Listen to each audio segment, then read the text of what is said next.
How to make a professional YouTube logo, একটা professional YouTube logo তোমরা কিভাবে create করবে। তো বন্ধুরা, আমার মতো তোমরাও কিন্তু তোমাদের ইউটিউব চ্যানেলের জন্য একটা প্রফেশনাল ইউটিউব লোগো ক্রিয়েট করতে পারো মাত্র 2 মিনিটের মধ্যে। খুবই কম সময়ের মধ্যে তোমরা কিন্তু একটা প্রফেশনাল লোগো ক্রিয়েট করতে পারো যদি আমার এই স্টেপগুলো তোমরা ফলো করে চলো। তো বন্ধুরা, একটা প্রফেশনাল লোগো ক্রিয়েট করার জন্য তোমাদেরকে ছোট্ট একটা অ্যাপ্লিকেশন ডাউনলোড করতে হবে, যেটার নাম হচ্ছে পিক্সেল ল্যাব অ্যাপ্লিকেশন।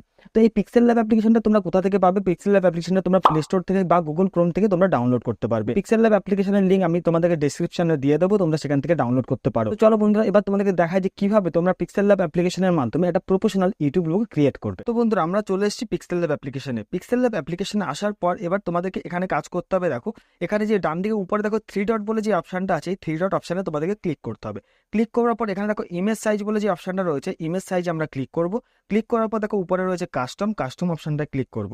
ক্লিক করার পর দেখো নিচে রয়েছে দেখো প্রোফাইল পিকচার। তো এই প্রোফাইল পিকচার স্কোয়ার বলে যে অপশনটা রয়েছে, এখানে ক্লিক করার পর এখানে ওকে করে দেবো। ওকে করার পর দেখো এখানটায় নিউ ফোল্ডার বলে যে অপশনটা রয়েছে, এই নিউ ফোল্ডারের উপর আমরা ডবল ক্লিক করব। ডবল ক্লিক করার পর এখানে আমরা কি করব, এই নিউ টেক্সট বলে যে অপশনটা রয়েছে এটাকে আমরা ডিলিট করে দেবো। ডিলিট করার পর তোমার চ্যানেলের যে ফার্স্ট নেম, দেখো আমার চ্যানেলের ফার্স্ট নেম হচ্ছে সন্দীপ টেক, তো আমার চ্যানেলের ফার্স্ট নেম হচ্ছে এস, আমি এখানে এসটাকে টাইপ করব। তোমরাও এসটাকে টাইপ করে নেবে। টাইপ করার পর এখানে ডান অপশনে ক্লিক করবে। করার পর এখানে ওকেতে ক্লিক করে দেবো। এবার ওকেতে ক্লিক করবার পর এখানে দেখো এসটাকে আমরা কি করব, একটু বড় করে নেবো। ঠিক আছে, যতটা সম্ভব তোমরা তোমাদের মতো করে বড় করে নেবে। এখান থেকে আমরা বড় করে নিলাম। বড় করবার পর কি করব, এখানটায় আবার এই অপশনে ক্লিক করব। ক্লিক করার পর একটু উপরের দিকে স্ক্রল করব। উপরের দিকে স্ক্রল করার পর দেখো এখানে ফন্ট বলে যে অপশন রয়েছে, ফন্টে ক্লিক করব। ফন্টে ক্লিক করার পর এখানে অনেক রকম ফন্ট রয়েছে, তো তার মধ্যে থেকে আমি কিছু ফন্ট ডাউনলোড করে দিয়েছি। আমি মাই ফন্টে যাবো। মাই ফন্টে গিয়ে দেখো আমার এই ফন্টটা ডাউনলোড করা রয়েছে, আমি এই ফন্টটাকে সিলেক্ট করব। সিলেক্ট করার পর এখানে ওকে করে দেবো। তো নর্মালি বন্ধুরা, তোমরা এই পিক্সেল ল্যাব অ্যাপ্লিকেশনে এই ফন্টটা কিন্তু তোমরা পাবে না। এই ফন্টটাকে তোমাদেরকে ডাউনলোড করে নিতে হবে। কীভাবে ডাউনলোড করবে পরবর্তীতে কোনো একটা ভিডিওতে তোমাদেরকে দেখিয়ে দেবো। তো আমি এই এসটাকে আমি এখানটায় এতটা সাইজে রেখে দিলাম। এসের উপর ক্লিক করার পর আমরা ডান দিকে উপরের দিকে স্ক্রল করব। উপরের দিকে স্ক্রল করলে দেখো এখানে কপি বলে যে অপশনটা রয়েছে, এই কপিতে ক্লিক করব। কপিতে ক্লিক করার পর দেখো আমার এস কিন্তু আরেকটা এস এখানে কপি হয়ে গেল, মানে একই সাইজের একই স্টাইলের কিন্তু আরেকটা এস হয়ে গেল।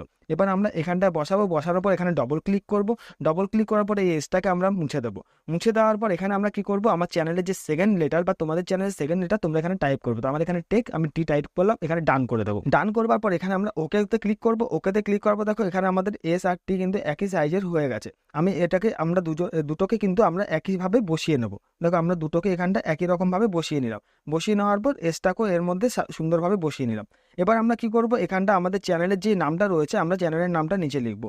এই টেক্সট অপশানে ক্লিক করব। টেক্সট অপশানে ক্লিক করার পর এখানে ডবল ক্লিক করব। ডবল ক্লিক করবার পর আমাদের চ্যানেলের যে পুরো নামটা এখানে নিচে টাইপ করব। তো পুরো নামটা তোমরা তোমাদের নিচে টাইপ করে নাও। আমি এখানে পুরো নামটা নিচে টাইপ করে নিচ্ছি। তো আমার চ্যানেলে পুরো নামটা নিচে টাইপ করে নিলাম। টাইপ করার পর এখানে ডানে অপশানে ক্লিক করবো, করে ওকে করে দেবো। ওকে করার পর এই নিচে লেখাগুলোর নিচে মানে এস আর টির নিচে কিন্তু আমাদের এই চ্যানেলের নামটাকে সেট করে বসাবো। তো আমি এখানটা আমার চ্যানেলের নামটাকে সুন্দরভাবে সেট করে বসিয়ে দিলাম। বসিয়ে দেওয়ার পর আমরা কি করব, এখানটা উপরের দিকে স্ক্রল করব। উপরের দিকে স্ক্রল করার পর এখানে ফন্ট অপশনে ক্লিক করব। ফন্ট অপশনে ক্লিক করে মাই ফন্টে যাবো। মাই ফন্ট থেকে আবার আমার এই ফন্টটাকে নিয়ে ওকে করে দেবো। ওকে করলে দেখো আমার এই চ্যানেলের নামটাও কিন্তু একই রকমভাবে হয়ে গেল। এবার আমরা কি করবো, এসের উপর ক্লিক করব। এসের উপর ক্লিক করবার পর একটু উপরের দিকে স্ক্রল করব। উপরের দিকে স্ক্রল করলে দেখো টেক্সচার বলে যে অপশনটা রয়েছে, টেক্সচার অপশনে ক্লিক করব। ক্লিক করে এই গ্যালারি অপশানে ক্লিক করব।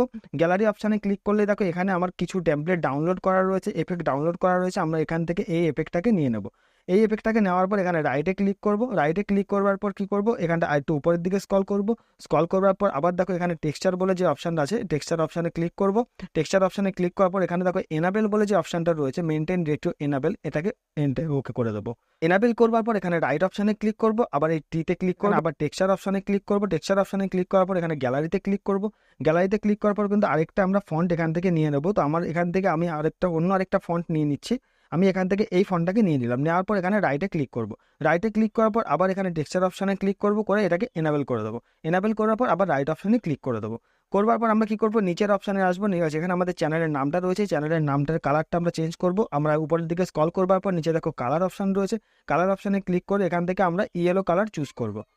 তো আমরা ইয়েলো কালারটা এখান থেকে ইয়েলো কালারটাকে চুজ করার পর এখানে রাইট অপশানে ক্লিক করে দিলাম। এবার আমরা এই অপশানটায় ক্লিক করব। ক্লিক করে এই অপশানে ক্লিক করব। করবার পর আমরা এই যে 3টে বক্স রয়েছে, 3টে বক্সে আমরা টিক করে নেবো। টিক করবার পর এই অপশানে ক্লিক করে এটাকে মার্জ করে নেবো। মার্জ করার মানে কি হবে, এবার আমরা এই তিনটে লেখাকে কিন্তু একই রকমভাবে ছোট এবং বড় এটাকে করতে পারবো। তো আমরা মার্জ করে নেবো, তোমরা তোমাদের মতো মার্জ করে নিয়ে আমরা এটাকে মিডলে রেখে দিলাম। মিডলে রাখবার পর এবার আমরা কি করব, এই অপশানে চলে যাব, চলে যাওয়ার পর ইম্পোর্ট অপশানে ক্লিক করব। ইম্পোর্ট অপশানে ক্লিক করার পর আমরা এখান থেকে এই এফেক্টটাকে নিয়ে নেব, এফেক্টটাকে নিয়ে এখানে রাইটে ক্লিক করব।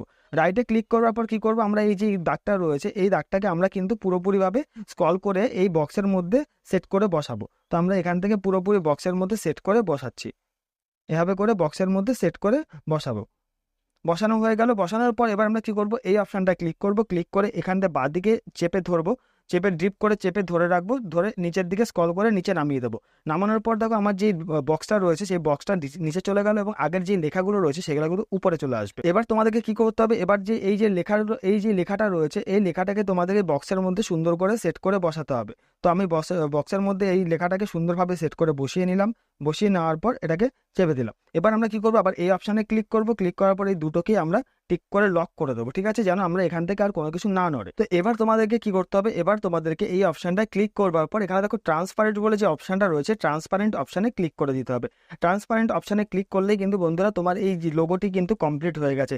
এবার তোমরা এই লোগোটাকে সেভ করতে হবে, কিভাবে সেভ করবে, এই অপশানটা তোমরা ক্লিক করবে, ক্লিক করার পর দেখো নিচে সেভ অ্যাজ ইমেজে ক্লিক করবে, উপরে সেভ অ্যাজ প্রজেক্টকে যেন ক্লিক করবে না, নিচে সেভ অ্যাজ ইমেজে ক্লিক করবে। সেভ অ্যাজ ইমেজে ক্লিক করবার পর এখানে কাস্টম অপশান আছে, কাস্টম অপশানে ক্লিক করবে, একদম নিচের দিকে স্ক্রল করবে, আলট্রা অপশান যেটা রয়েছে আলট্রা অপশানে ক্লিক করার পর সেভ টু গ্যালারিতে ক্লিক করবে। তো সেভ টু গ্যালারিতে ক্লিক করলে কিন্তু বন্ধুরা তোমার যেই লোগোটি পুরোপুরি সাকসেসফুলভাবে ক্রিয়েট হয়ে যাবে। এবার তোমরা এই লোগোটিকে তোমরা তোমাদের ইউটিউব চ্যানেলে ভাবে যে কোনো রকমভাবে ব্যবহার করতে পারো। তো বন্ধুরা ভিডিওটি যদি ভালো লেগে থাকে অবশ্যই চ্যানেলটিকে সাবস্ক্রাইব করবে, ভিডিওটি লাইক করবে এবং কমেন্ট বক্সে অবশ্যই জানাবে ভিডিওটি কেমন লাগলো।